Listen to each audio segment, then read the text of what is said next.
Welcome to Peace, Love, Liberty Radio, online at fppradio.com.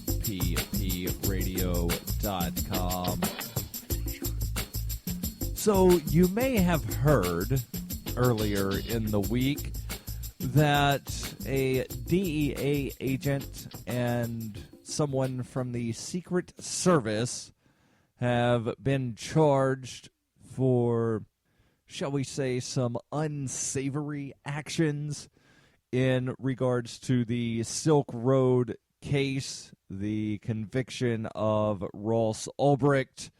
Well, it has come to light that a DEA agent and a Secret Service agent had stolen some Bitcoin. I forget exactly which one had stolen the Bitcoin and which one had extorted some Bitcoin, shall we say. But there's an article from Wired.com that goes into some of the details about the murder for hire, saying that, yeah, it wasn't really Ross Ulbricht's idea to do that in the first place. The article is titled, Silk Road Boss's First Murder for Hire Was His Mentor's Idea. The story reads, the allegation that the Silk Road dread pirate Roberts attempted to pay for 6 murders has loomed over the story of that massive online drug market. How could the pseudonymous figure preaching nonviolent libertarian ideals stoop to commissioning the paid killings of half a dozen people? Now, a newly revealed chat log from the case sheds light on how the first of those paid murder attempts appears to have risen. The logs show it was not the creator of the Silk Road who first suggested enlisting the service of a hitman, but rather his top advisor and mentor. Earlier this week, a trove of new records from the Silk Road pretrial hearings was unsealed, including logs of January 2013 instant message conversations that prosecutors say were pulled from the laptop of Ross Ulbricht at the time of his arrest. In February, Ulbricht was convicted of being the Dread Pirate Roberts, Silk Road's creator and owner, but the recorded conversations, along with other sealed documents, had been kept secret through Ulbricht's trial earlier this year to avoid compromising an investigation that led to the arrest Monday of 2 federal agents on corruption charges.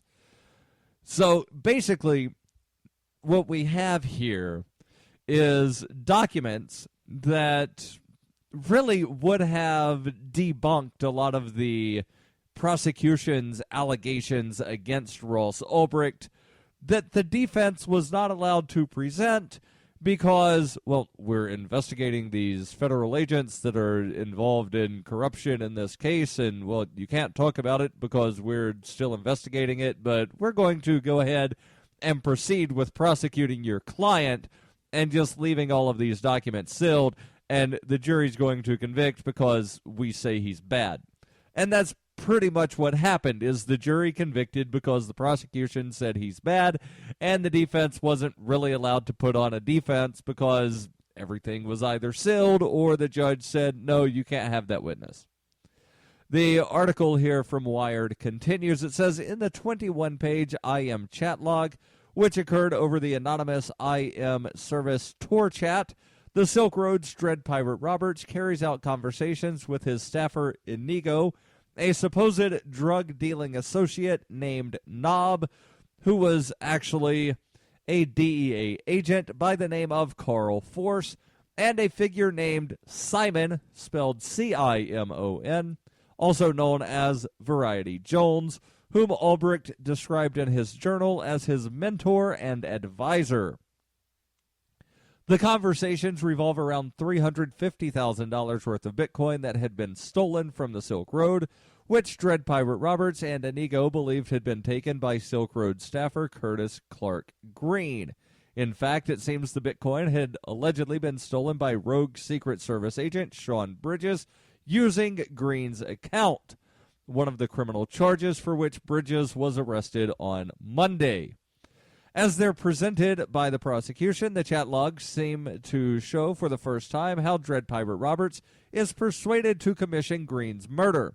And he's convinced not by a federal agent seeking to entrap him in the act, but by Simon, his known trusted mentor and advisor.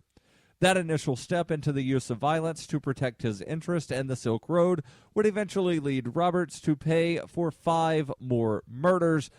And let me say it is unknown if any of those were actually carried out. The article here continues with a quick side note.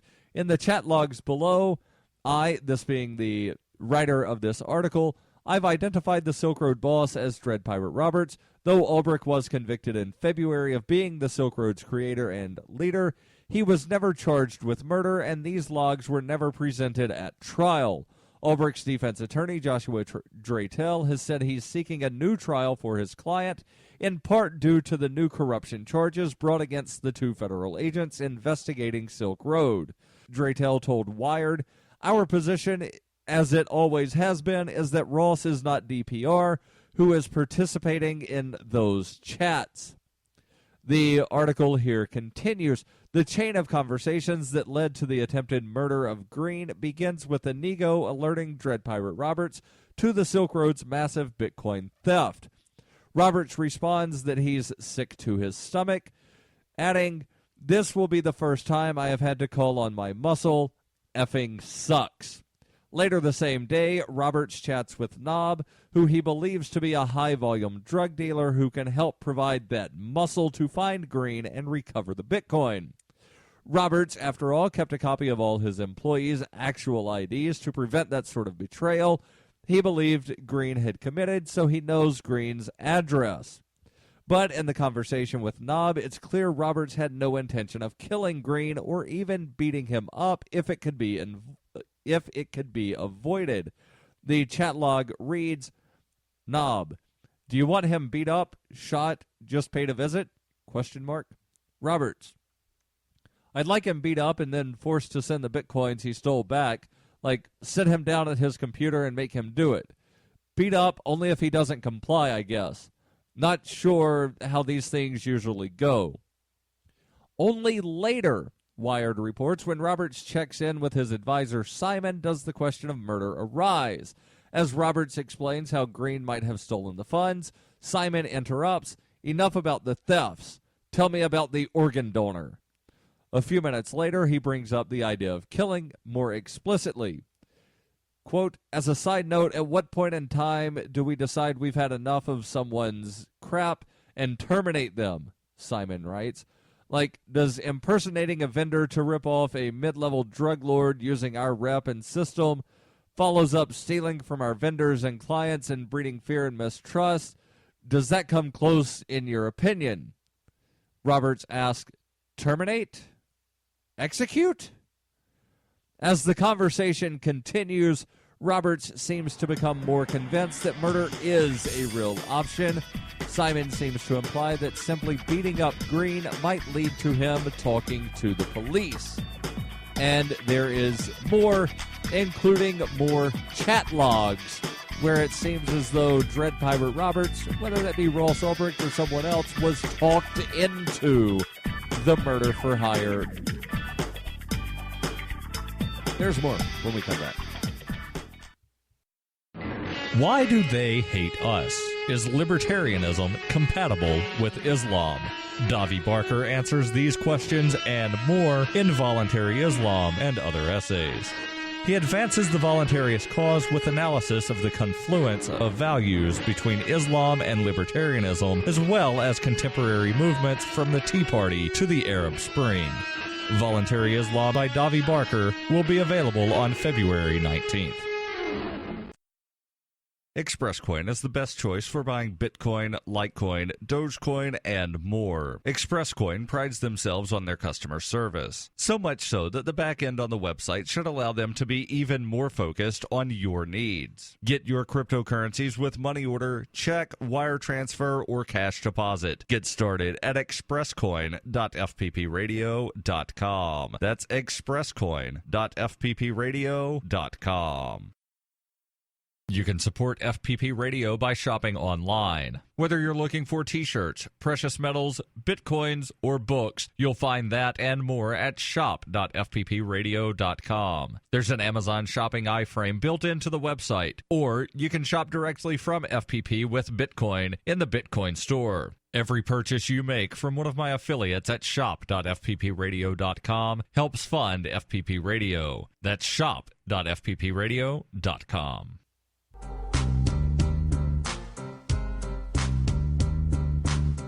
Welcome back to Peace, Love, Liberty Radio.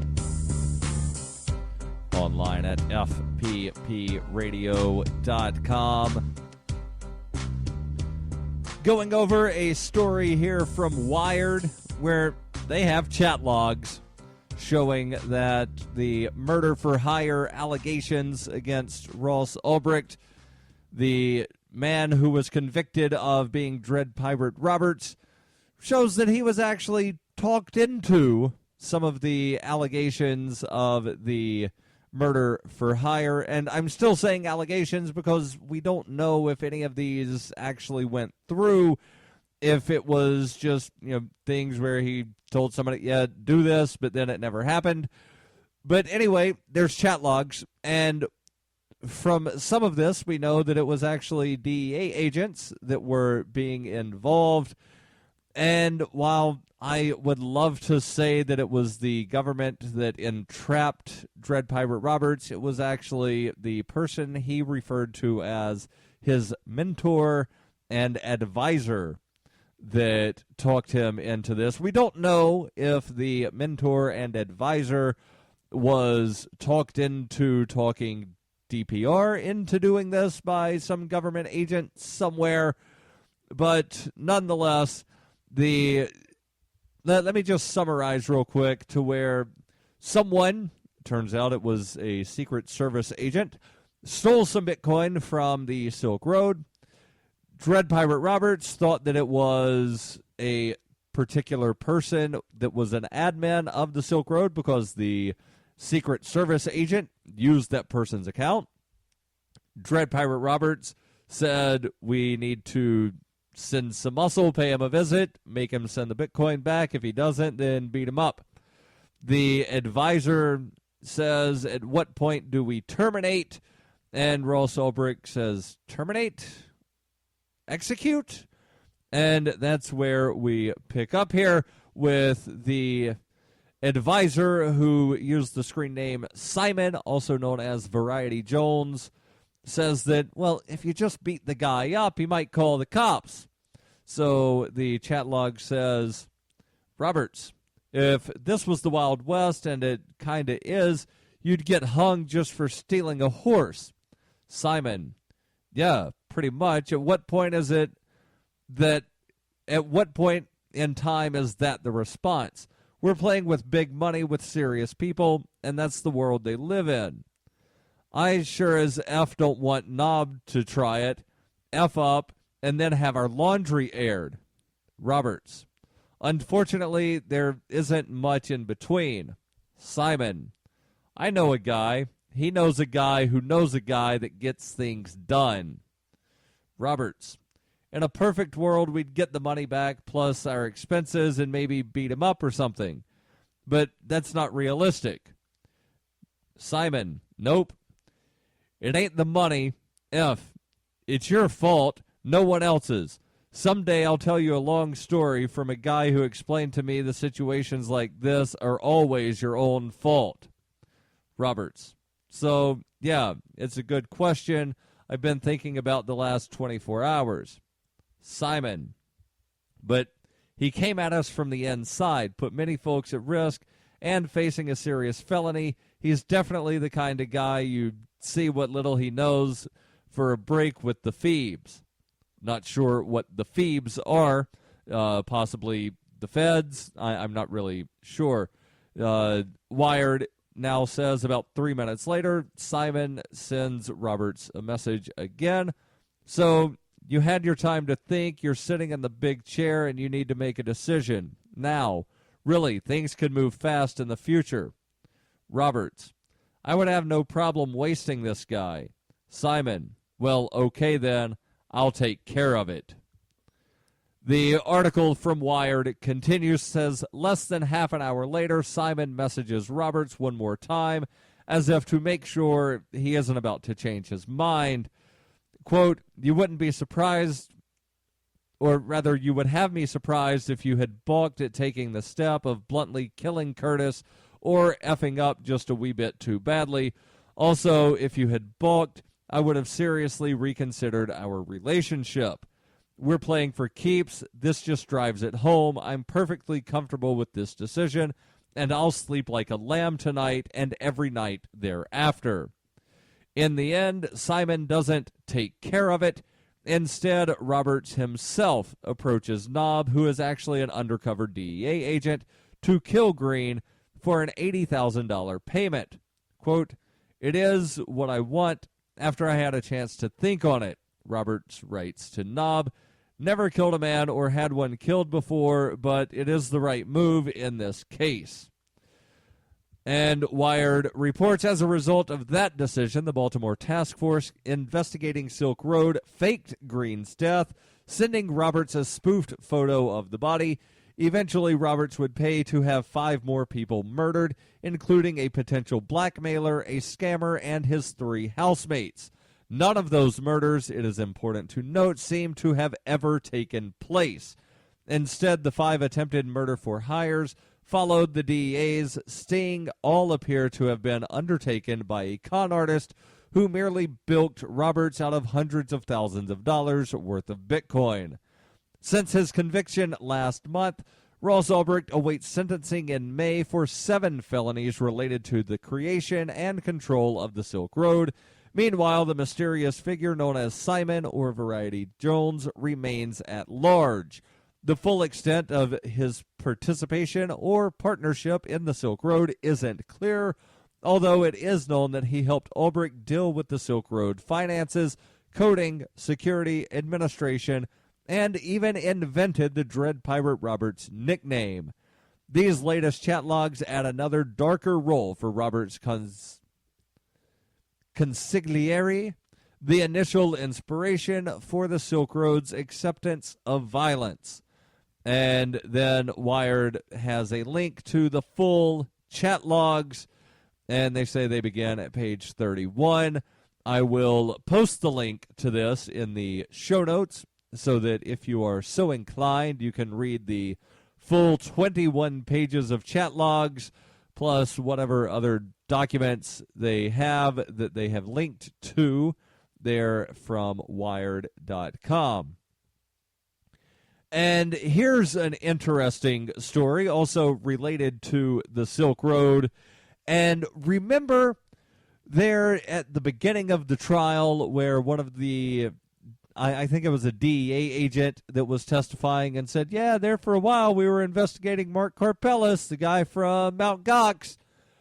Well, apparently some of those messages that were sent between the disgraced DEA agent, the one that was arrested Monday, and Mark Karpelis have been released. Ars Technica has that story. They write, earlier this week, federal prosecutors dropped a bombshell in the aftermath of the Silk Road trial. They indicted a Secret Service agent and Drug Enforcement Administration agent on criminal charges for wire fraud and money laundering.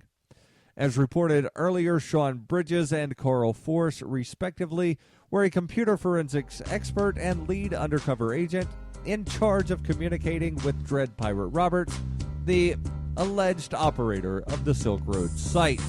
There's more on this story when we come back on Peace, Love, Liberty Radio, online at fppradio.com.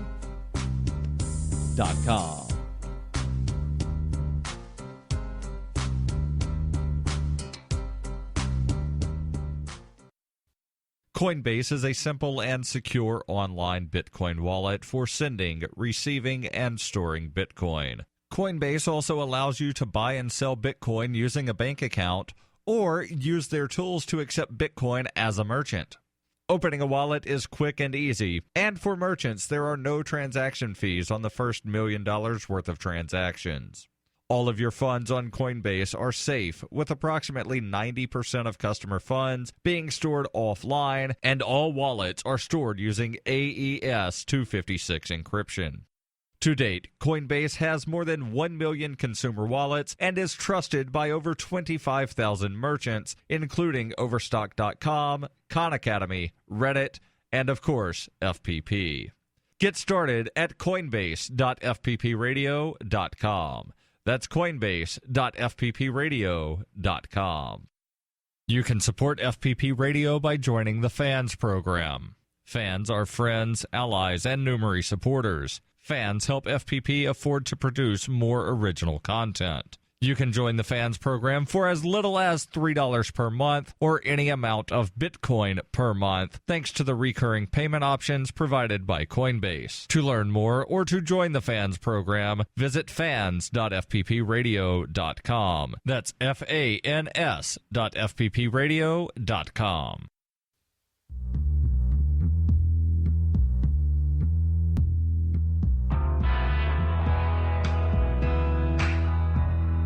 Welcome back to Peace, Love, Liberty Radio. Online at fppradio.com. So I've been talking about some of the bombshell news to come out of the Silk Road case, and hopefully this leads to a new trial for Ross Ulbricht, and hopefully a fair trial for Ross Ulbricht. But I never really expect a fair trial for anyone when they're facing such charges. And it's not because I don't trust the attorney or anything of that sort. It's that I know human nature. And the types of people that get selected for juries are, for the most part, people that are going to convict people that are told, if they're told this is a bad person and he did these bad things, especially when there are these charges that he's never been convicted of. There's not enough evidence to actually take the charge to court or to, actually convict him of. But you have these murder for hire charges that are unfiled charges lingering in another court, and the prosecutor tells the jury, oh yeah, and by the way, in addition to selling drugs, we think he had some people killed and he paid for it, so therefore bad man convict. So that is why I think that Ross Ulbricht will never get a fair trial. And why do I think that no one in this case would get a fair trial? Well, for the same reasons. Because you've got prosecutors that will tell the jury what the jurors want to hear, and the jurors are then going to do what the prosecution wants. It doesn't matter that selling drugs or anything for that matter has no victim when both parties are agreeing to the purchase. When you have consenting people involved in a transaction, there is no crime there. Or, well, there's a crime because there's a law that says you can't do it, and the root of the word crime, like the original definition of the word crime, was an offense against the king. So when I hear people say no victim, no crime, well, yeah, that sounds good, but it really goes against the meaning of the word crime. The word crime means an offense against the king. In this case, in the U.S., because we don't have a king, it's an offense against the state. Anything that goes against the government is a crime. And if the government says that you can't use more than 4 squares of toilet paper to wipe your butt after you poo, well, then everybody is going to wind up being found guilty of that one, unless you've got a bidet or something, but you're still going to have to wind up drying off down there somehow. But I digress. So you have these horrible, horrible people that are known as prosecutors and federal agents that are doing everything they can to make sure that someone goes to jail for the Silk Road case. And unfortunately, that's Ross Ulbricht. And again, hopefully he's able to get some of these charges thrown out on appeal, but I'm not going to hold my breath. But what about Mark Karpeles? Because originally they were investigating Mark Karpeles as having possibly run the Silk Road, and Ars Technica has some information on that. They have some, what they title, the article of this story is titled, Disgraced DEA Agent from Silk Road Case Sent Weird Messages to Mt Gox CEO. So let's find out what's in these weird messages. The article here continues. It says, this week, Mark Karpeles, the disgraced former owner of the Mt. Gox Bitcoin exchange, released a few bizarre messages that he exchanged in April and May 2013 with DEA agent Force over LinkedIn. At the time, Silk Road would have been about 2 years old. His first message, dated April 8th, 2013, reads, the Bitcoin fascinates me. I'd like to add you to my professional network on LinkedIn. Karl Mark Force IV. Karpeles wrote back the next day thanking him and asking how he could help. Force wrote, I am exploring other work opportunities. DEA is scheduled for 14 furlough days this year and more the next fiscal year. The American government and economy will crash in the next 5 years. Karpeles did not respond, and Force added 2 days later, I wanted to ask you if you could back me on a deal for 250 Bitcoin. A sell. At the time, one Bitcoin was selling for about $120, so a sell of 250 Bitcoin would have been about $30,000. The French Bitcoin entrepreneur did not respond. About a month later, on May 7th, 2013, Force wrote, I saw the news yesterday that you won't be partnering with CoinLab. He was referring to a deal that had collapsed between CoinLab and Mt. Gox, which quickly resulted in a lawsuit. He added, sorry to hear that. If you're still looking for a U.S. and Canada representative, please keep me in mind. Then 8 days later, Force posted his final message, told you should have partnered with me. Karpeles did not respond to a request for comment from Ars Technica. And then there is an update. Here it says, update. Karpeles emailed saying there was no further correspondence and agreed with our assessment that it was unusual. Quote, weird indeed. At first I thought it could be a joke.